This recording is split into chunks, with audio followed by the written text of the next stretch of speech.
नमस्कार, स्वराज संवाद में आपका स्वागत है। मैं हूं आपके साथ अमित कुमार। आज हमारे खास मेहमान धर्मेंद्र भाव सिंह लोधी बहुत महत्वपूर्ण विभाग हैं, पर्यटन, संस्कृति, धार्मिक न्यास। और ये कहा जाए बुंदेलखंड का बड़ा चेहरा हैं और युवा विधायक हैं। बहुत बहुत स्वागत है आप। धन्यवाद।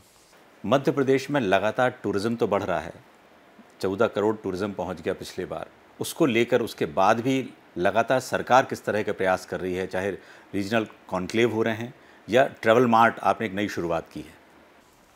देखिए, यशस्वी मुख्यमंत्री डॉक्टर मोहन यादव जी के नेतृत्व में मध्य प्रदेश पर्यटन के क्षेत्र में क्रमांक 1 का प्रदेश बने,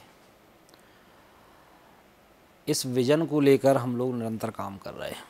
और ये जो MPTM है, मध्य प्रदेश ट्रैवल मार्ट 2025 है,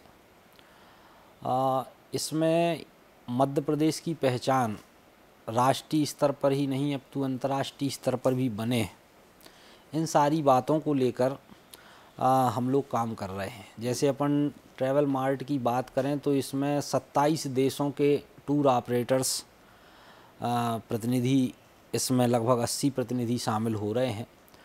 और देश के और प्रदेश के भी सारे टूर ऑपरेटर्स हैं, प्रतिनिधि हैं और निवेशक हैं, इसमें शामिल हो रहे हैं। तो ये अभी तक का मध्य प्रदेश का सबसे बड़ा ट्रैवल मार्ट है, इसलिए हमने इसको महाकुंभ का नाम भी दिया है। जी बिल्कुल। ये देखा जाए कि मध्य प्रदेश की स्थिति देश में 8वें नंबर पर है यदि टूरिज़्म की बात की जाए। कई बहुत बड़े स्टेट्स हैं, कुछ छोटे स्टेट्स भी हैं जो मध्य प्रदेश से काफ़ी आगे हैं। किस तरह की सुविधाओं में इजाफा होना चाहिए जिससे टूरिज़्म को और यहाँ बढ़ सके? निश्चित रूप से मध्य प्रदेश में टूरिज्म की असीम संभावनाएं हैं। मध्य प्रदेश की संस्कृति बड़ी समृद्धशाली है। वाइल्ड टूरिज्म की बात करें तो मध्य प्रदेश में जितनी जैव विविधता है उतनी आपको अन्य प्रदेश में देखने को नहीं मिलेगी। हम टाइगर स्टेट हैं, चीता स्टेट हैं, वल्चर स्टेट हैं, घड़ियाल स्टेट हैं। जितने प्रकार की विविधता वाइल्ड लाइफ के क्षेत्र में होना चाहिए वो सारी विविधता मध्य प्रदेश में है। इस दृष्टि से देश के यशस्वी प्रधानमंत्री माननीय नरेंद्र मोदी जी भी कहते हैं कि MP अजब है, MP गजब है। और वो कहते हैं कि आओ देखो अपना देश, तो उसी थीम पर हम लोग काम कर रहे हैं। तो मध्य प्रदेश में जो पर्यटन की संभावनाएं हैं उस दृष्टि से निरंतर सरकार योजना भी बना रही है। और मोहन यादव जी के नेतृत्व में अभी बहुत सारे नवाचार भी हमने किए हैं। अभी आपने देखा होगा कि PM श्री वायु सेवा हमने शुरू की, जिसमें विभिन्न पर्यटन के स्थानों को हमने जोड़ने का काम किया एरोप्लेन के माध्यम से। उसके बाद फिर आप देखेंगे अभी कैबिनेट में PM श्री हेली सेवा हमने शुरू की, क्योंकि वायुयान हर जगह उतर नहीं सकता, लेकिन हेलीकॉप्टर एक ऐसा है कि छोटा सा आप हेलीपैड बना दो तो उतर जाएगा। तो अब पूरे मध्य प्रदेश में ये नवाचार हमने किया है। मुझे लगता है मध्य प्रदेश पूरे देश का पहला ऐसा राज्य होगा जिसमें पर्यटकों के लिए हमने ये सुविधा उपलब्ध की है। तो मुझे लगता है कि पर्यटन के क्षेत्र में मध्य प्रदेश कैसे आगे बढ़े, इसका रोड मैप हम बना रहे हैं। और जो विज़न है 2047 तक का, जो विज़न है, जो मोदी जी ने कहा है कि 2047 तक हमें अपने देश को विकसित देश की श्रेणी में लाकर खड़ा करना है, तो जब उस दृष्टि से मध्य प्रदेश का भी रोड मैप हमको बनाना पड़ेगा। बिल्कुल, तो उस दृष्टि से हम लोग बिल्कुल। एक चीज़ आपने कहा MP अजब है गजब है, कई ऐसे विज्ञापन भी आए टूरिज़्म की तरफ से, बहुत यादगार विज्ञापन रहे कि मध्य प्रदेश में उससे भी काफ़ी पर्यटकों की संख्या बढ़ी है। लगता है आप कुछ कोई और विज्ञापन की भी ज़रूरत है? विज्ञापन की तो निरंतर ज़रूरत होती ही है, क्योंकि प्रचार प्रसार एक महत्वपूर्ण, पर्यटन को बढ़ाने में प्रचार प्रसार एक महत्वपूर्ण रोल अदा करता है। कहीं ना कहीं आपको विज्ञापन के माध्यम से जब आप मध्य प्रदेश की विशेषताएं लोगों के बीच ले जाएंगे तो अपने आप पर्यटन बढ़ेगा। जैसे अभी ये MPTM हो रहा है, ये भी तो एक प्रचार प्रसार का एक बड़ा माध्यम है, क्योंकि इसमें जो टूर ऑपरेटर्स आएंगे वो सारी दुनिया में आपके पर्यटकों को आपके यहाँ भेजेंगे। 27 देशों के प्रतिनिधि आ रहे हैं अपने आप में। एक चीज़ देखने में आई, जैसे यूपी में यदि अयोध्या है, मध्य प्रदेश में महाकाल है। महाकाल टूरिज़्म के पॉइंट ऑफ व्यू से बहुत इंपॉर्टेंट, जो टूरिज़्म या टूरिस्ट की संख्या बढ़ी है, उज्जैन की महत्वपूर्ण भूमिका उसमें रही है। कई और इस तरह से टूरिस्ट सर्किट किस तरह से बना सकते हैं, महाकाल लोक है और भी इस तरह से लोक डेवलप कर रही है सरकार। निश्चित रूप से महाकाल लोक बनने के बाद जिस प्रकार से फुटफॉल बढ़ी है, अभी आपने देखा कि पिछले बार लगभग 14 करोड़ के लगभग पर्यटक मध्य प्रदेश में आए, उसमें धार्मिक टूरिज्म का मुझे लगता है 80% धार्मिक टूरिज्म है। तो अपने आप में ये बताता है कि मध्य प्रदेश में धार्मिक टूरिज्म की संभावनाएं बढ़ी हैं। तो महाकाल लोक की तर्ज पर 20 और लोकों का निर्माण मध्य प्रदेश में हुआ है ना, जिसमें अभी ओरछा में राम राजा लोक के लिए भी 200 करोड़ का प्रोजेक्ट केंद्र सरकार से स्वीकृत हुआ है, उसके भी काम चल रहे हैं। अभी राम वनगमन पथ पे हमने काम शुरू किया है, जहाँ जहाँ भगवान राम के चरण पड़े, चित्रकूट से हम शुरू कर रहे हैं, क्योंकि कहते हैं कि चित्रकूट में सबसे ज़्यादा 10 वर्ष से भी ज़्यादा का समय भगवान राम ने बिताया। तो चित्रकूट से ऐसे 12-13 स्थानों को चिन्हित किया गया है। तो राम वनगमन पथ पे भी हमने काम शुरू किया है। उसके बाद भगवान कृष्ण की लीलाएं संदीपनी आश्रम से हमने अभी शुरू किया है। श्री कृष्ण पाथे, ओमकारेश्वर में एकात्म धाम हम बना रहे हैं। तो कुल मिला के ये है कि ये प्रदेश शिवमय भी हो रहा है, ये प्रदेश राममय भी हो रहा है और ये प्रदेश कृष्णमय भी हो रहा है। और एकात्म धाम बनने के बाद मुझे लगता है कि जो आदि शंकराचार्य ने जो मान्यताएं, जब सनातन खतरे में था उस समय जो उन्होंने मान्यताएं गढ़ी, तो एक बड़ा केंद्र मध्य प्रदेश एकात्म धाम के रूप में जब वो बन के तैयार हो जाएगा, तो एक बड़ा केंद्र मध्य प्रदेश अपने आदि शंकराचार्य जी की शिक्षाओं के लिए जाना जाएगा। एक चीज़ देखने में कि उज्जैन महाकाल लोक है, महाकाल स्वयं वहाँ विराजमान है। सिंहस्थ का मेला जब लगेगा या सिंहस्थ को लेकर तैयारियाँ, क्योंकि आपके पास पर्यटन है, संस्कृति है, धार्मिक न्यास है, देखा जाए कि तीनों विभाग महत्वपूर्ण हैं सिंहस्थ की दृष्टि से, किस तरह की तैयारी होने की ज़रूरत है? क्योंकि जिस तरह जो कुंभ हुआ था, प्रयागराज में भी हुआ था, बड़ी संख्या में वहाँ श्रद्धालु पहुँचे थे। यशस्वी मुख्यमंत्री डॉक्टर मोहन यादव जी के नेतृत्व में हमने सिंहस्थ की तैयारियां अभी से शुरू कर दी हैं। एक बड़ा बजट भी एलोकेट हो गया है और सड़कें हैं वो भी उनको चौड़ा किया जा रहा है, 2 लेन सड़कों को 4 लेन बनाया जा रहा है।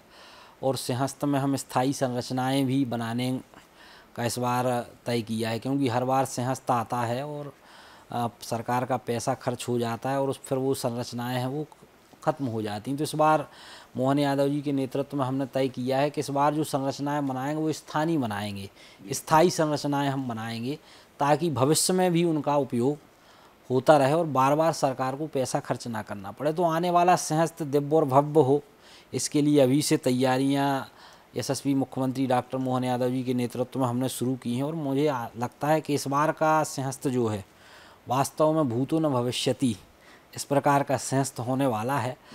निश्चित रूप से ये सिंहस्थ जब होगा तो हम अपने आप को गौरवान्वित अनुभव करेंगे। पर्यटकों के लिए और क्या सुविधा? पर्यटकों के लिए आपके देखा जाए तो मध्य प्रदेश में यदि सिर्फ आवागमन देखा, जैसे आपने कहा हेली सेवाएं हो जाएंगी या प्लेन की सेवाएं, लेकिन अभी भी कमी है। यदि देखा जाए तो हमारे हिल स्टेशन है वहाँ पर भी, उसको दृष्टि में रखते हुए कैसे काम होगा? देखिए, पर्यटकों की सुविधाएं निरंतर हम बढ़ा रहे हैं। आप देख रहे हो कि मध्य प्रदेश सरकार एमपीटी होटल्स का जाल पूरे मध्य प्रदेश में हमने बिछाने का काम किया है। अब आप जिस भी हिल स्टेशन पर चले जाओगे वहाँ आपको मध्य प्रदेश सरकार की एमपीटी की होटल्स मिलेंगी। फिर अभी हमने दूसरा नवाचार किया ग्रामीण पर्यटन, रूरल टूरिज्म, जिसमें हमने होम स्टे बनाने का काम शुरू किया। तो अभी 450 से ज़्यादा होम स्टे हमने बनाए हैं और आने वाले समय में इनको बढ़ा के 1000 करने का लक्ष्य है। 250 होम स्टे तो ऑपरेटिव हो गए हैं, मतलब वो चल रहे हैं, अच्छी तरीके से चल रहे हैं। तो कुल मिला के ग्रामीण लोगों को रोज़गार भी मिले और जो शहर का व्यक्ति आता है या विदेश से जो व्यक्ति आता है वो मध्य प्रदेश के ग्रामीण लोग कैसे रहते हैं, कौन सी संस्कृति मानते हैं, क्या करते हैं, वो सब वो जानना चाहता है। उसके अंदर क्यूरियोसिटी रहती है, वो चूल्हे की बनी रोटी खाना चाहता है, वो बैलगाड़ी की यात्रा करना चाहता है, वो गाय चराने जाना चाहता है, तो वो भजन सुनना चाहता है। गाँव की जो संस्कृति है उससे रूबरू होने का ये जो ग्रामीण पर्यटन है, रूरल टूरिज्म है, वो मुझे लगता है कि अपने आप में आने वाले समय में मध्य प्रदेश के पर्यटन को बढ़ाने के लिए मील का पत्थर साबित। बिल्कुल, लेकिन होम स्टे की एक बहुत ज़्यादा मॉनिटरिंग की ज़रूरत है। अंतर्राष्ट्रीय जो टूरिस्ट जब आता है तो बहुत सारी पैरामीटर्स को ध्यान में रखना चाहिए, उनको किस तरह से ध्यान में रखेंगे? देखिए, रूरल टूरिज्म की दृष्टि से एक तो हम अनुदान देते हैं जी। और घर भी वैसे ही बनाते हैं जैसे गांव के परिवेश के घर होते हैं। कुल मिला के उसको ऐसा लगना चाहिए गांव में हम झोपड़ी में ठहरे हुए हैं। दूसरी बात, जिनको ये अनुदान दिया जाता है, पर्यटन विभाग उनका प्रशिक्षण भी करवाता है। भाई ऐसा नहीं केवल बना के दे दिया। जो आपके अतिथि देवो भव की हमारी परंपरा है उसका हम पालन कैसे करें, तो उनको बाकायदा प्रशिक्षित भी किया जाता है ताकि आने वाला जो है उसको अतिथि देवो भव की परंपरा का, जो हमारी पुरानी परंपरा, उसका लाभ मिल सके। तो मुझे लगता है कि सारी व्यवस्थाएं सरकार कर रही है और आने वाले समय में ये रूरल टूरिज्म जो है एक बड़ा मुझे लगता है मील का पत्थर साबित। बिल्कुल। एक है मध्य प्रदेश में मिश्रित संस्कृति है, यदि आदिवासी संस्कृति है, यहाँ पर भीमबेटका है या सांची की धरोहर है, इन सबको देखते हुए किस तरह से संस्कृति को सहेजने की ज़रूरत है अभी? देखिए, मध्य प्रदेश की संस्कृति की बात करें तो बहुत समृद्धशाली है। यहाँ जैसे आपने बताया भीमबेटका है, सांची है, खजुराहो है, यूनेस्को की वर्ल्ड हेरिटेज साइट्स हैं। अभी ओरछा को भी उसमें लेने की तैयारी चल रही है और मुझे लगता है जल्दी ही ओरछा भी वर्ल्ड यूनेस्को साइट्स में सम्मिलित होगा। और जो टेंटेटिव लिस्ट है उसमें लगभग 15 स्थान मध्य प्रदेश के हैं। तो कुल मिला के बात की जाए तो लगभग 18 स्थान है। पूरे देश में 62 स्थान हैं जिसमें 18 स्थान हमारे मध्य प्रदेश में है।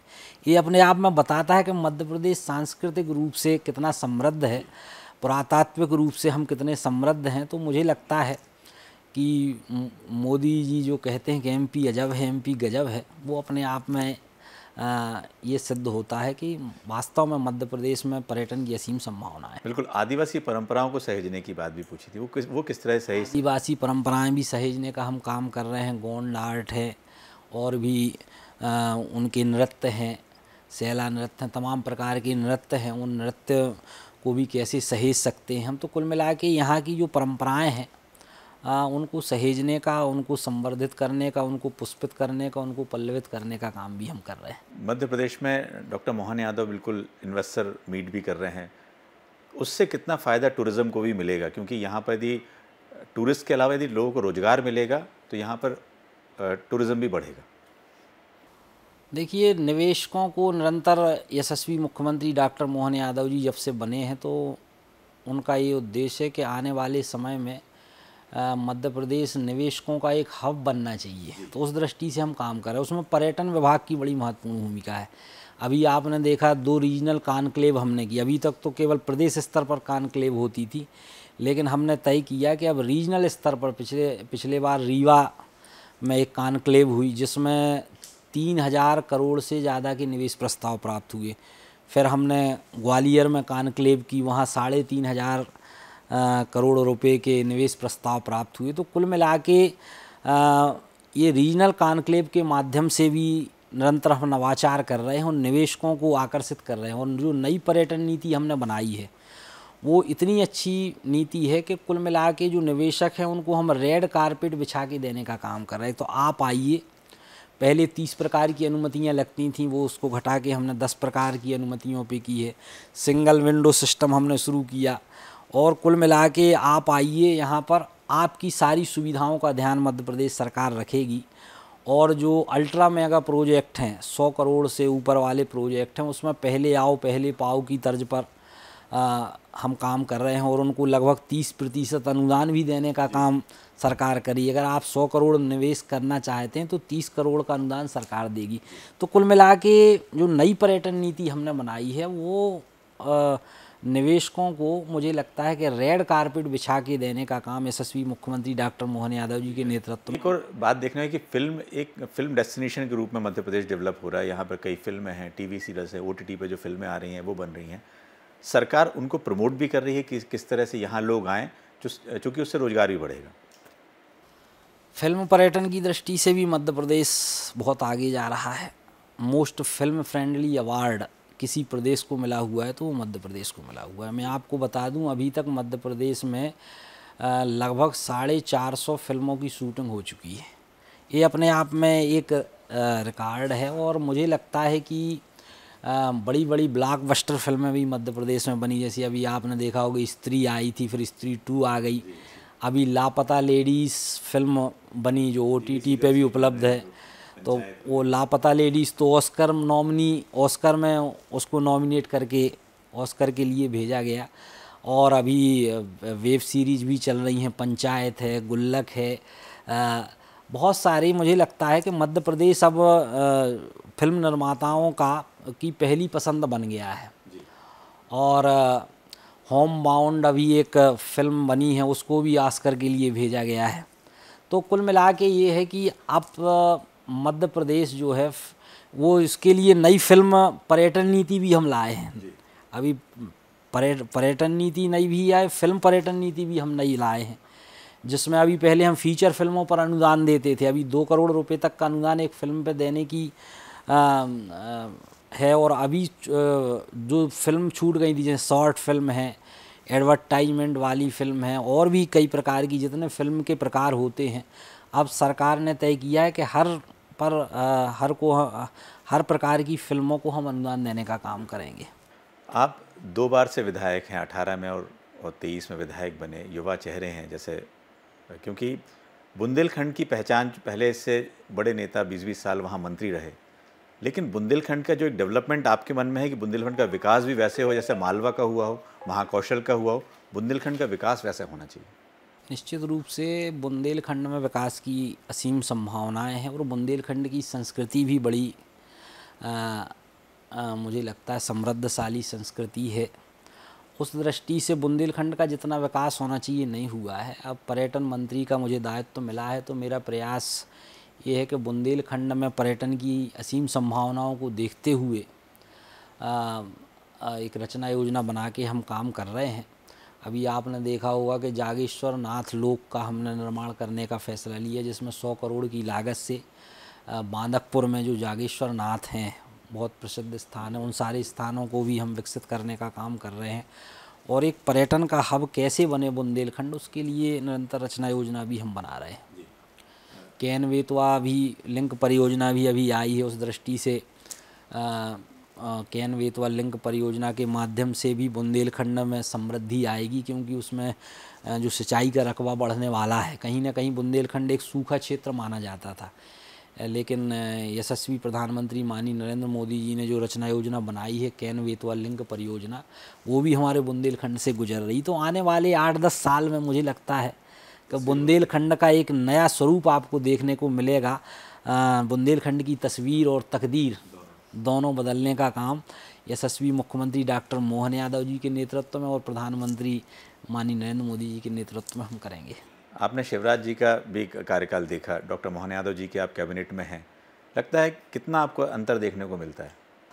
देखो, शिवराज जी का कार्यकाल भी बहुत अच्छा रहा, क्योंकि शिवराज जी सहज सरल नेता के रूप में जाने गए और निश्चित रूप से गरीबों के प्रति उनके हृदय में जो दुख दर्द था, और निरंतर उन्होंने ऐसी योजनाएं भी उस समय बनाई भारतीय जनता पार्टी की सरकार में, जो आज भी गरीबों को संबल देने का काम कर रही हैं।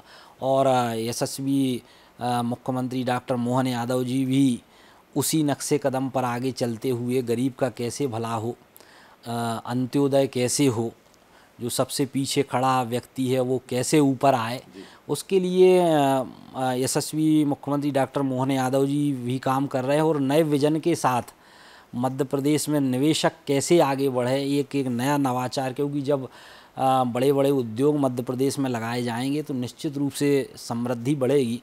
तो दोनों नेता अपने आप में यूनिक हैं और दोनों नेता बहुत अच्छा, शिवराज जी ने भी अच्छा काम किया और मोहन यादव जी भी बहुत अच्छा काम कर रहे हैं। आरएसएस को 100 वर्ष हो गए, आप आरएसएस से लगातार संपर्क में भी रहे, बचपन से संपर्क में रहे। इन 100 वर्षों की उपलब्धियां तो बहुत हैं, मतलब जितनी आई हैं, आपको लगता है कि उससे एक राजनीतिक करियर बनाने में या राजनीति सोच को बदलने में फ़ायदा होता है या दिशा मिलती है? देखिए, आरएसएस जो है वो एक, अपन बात करें कि एक सामाजिक संगठन है और इसमें स्वयंसेवकों के, आरएसएस स्वयंसेवकों को गढ़ने का काम करती है। आरएसएस जो है, अपन ये कहें कि व्यक्ति निर्माण की कार्यशाला है। जैसे अब बचपन से स्वयंसेवक के रूप में शाखा में गए, फिर बहुत सारे काम हमने किए और धीरे धीरे संघ के प्रशिक्षण वर्ग करके कहीं ना कहीं व्यक्ति निर्माण का कार्य हुआ। और स्वयंसेवक केवल राजनीतिक क्षेत्र में काम नहीं करता, राष्ट्रीय स्वयंसेवक संघ का स्वयंसेवक हर क्षेत्र में काम करता है। विद्या भारती शिक्षा के क्षेत्र में चले जाओ, वहाँ मजदूरों के मजदूर संघ में चले जाओ, किसान संघ में चले जाओ।